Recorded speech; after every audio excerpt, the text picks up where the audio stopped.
My name is Beth Hiley here for Board Game Geek at Spiel 2012. I'm sitting down with Fabian. Hello. Conas. How are you? I'm very good, thank you. From Medical Games. Yes.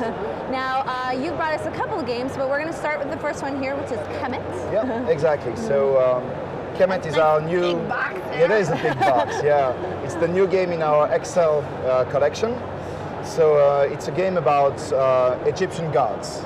So in this game you will play the role of the well-known Egyptian gods, Horus, Anubis, and so on. Yes, and here I'm noticing that Bast is upside Bast, down. We don't want Bast to be upside down. She'll get mad. Oh, she'll get upset. Yes, she's a cat. So.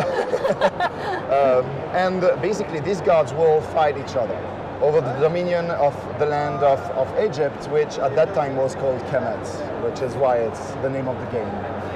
And basically the way the game works is that each god will have his own troops on the board, and they will basically fight each other in order to get control of temples that we have here, of the sanctuary of all the gods that's here, and basically just to fight.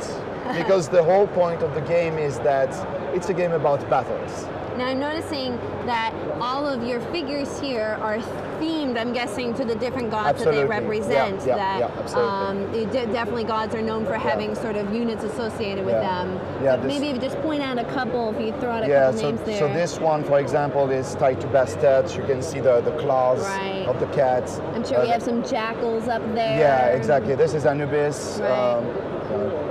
Here, which correspond to the god here, and so on. So yeah, the figurines are tied to certain gods. That's the thing we like to do. I gotta say, you have some of the most massive four-sided dice I've seen in a long time. Yeah, they are big, and actually it's logical because we're in Egypt. Yeah, they are pyramids, exactly. So, and that's probably one of the key points of the game, is that your gods will evolve as the game progresses, because you will buy new powers. And I didn't put all the powers on the table because there are a lot of them, but I just took a few of them, and you basically have three schools of powers. You have the red, the blue, and the white, and they will actually define your strategy for the game. So the red powers are offensive powers. They are meant to be to attack. The blue powers are for defense. And the white power are related to resources management, because you have a very important resource in this game. It's those prayer points. So I put that here. Here you have the prayer points. Why don't we put that on your board here so we can see? Put it here. So here you have the prayer points of your god, and basically that's the main resource that you're going to spend throughout the game to buy new powers, but also to move your troops and to do different actions. So basically the white powers will help you deal with this. And the pyramids, as you can see, have three colors that correspond to the three schools of powers. So yeah. So basically there are 4 different levels of powers. I just picked one of each. For example, here you have level 1, level 2, 3, and 4.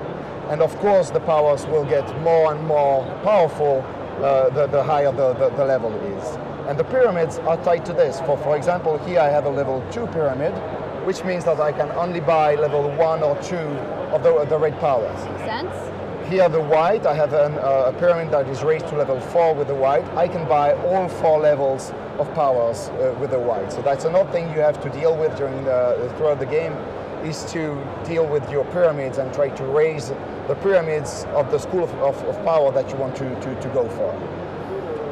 And then the goal of the game is to get victory points. The first player who gets 8 victory points immediately wins the game. And there are several ways to get victory points. One of the best way is to beat the out of the other players. I don't know what I can say on TV. Pretty clean, unfortunately.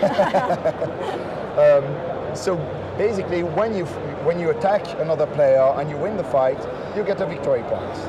So that's why the game is really focused on battles. And these powers that I showed earlier will help you win your fights in an easier way. So. Yes. 12 games in an hour, so we have to pace them. All right. Well, we'll start wrapping this one up then. Yep. So, how long does the game typically take? So the game is very dynamic, very fast-paced, and it takes approximately an hour, maybe an hour and a half, to complete. So very, very fast-paced game. And how many players does it support? 2 to 5. So we have 2 sides on this board. This board is for 3 and 5 players. The other side is for 2 and 4 players. Fantastic. So it's really balanced. And the right amount of territories. Exactly, exactly. Yeah. All right. Well, Fabian, thank you so much for Thank you showing very us much. Kemet. Yeah, thank you.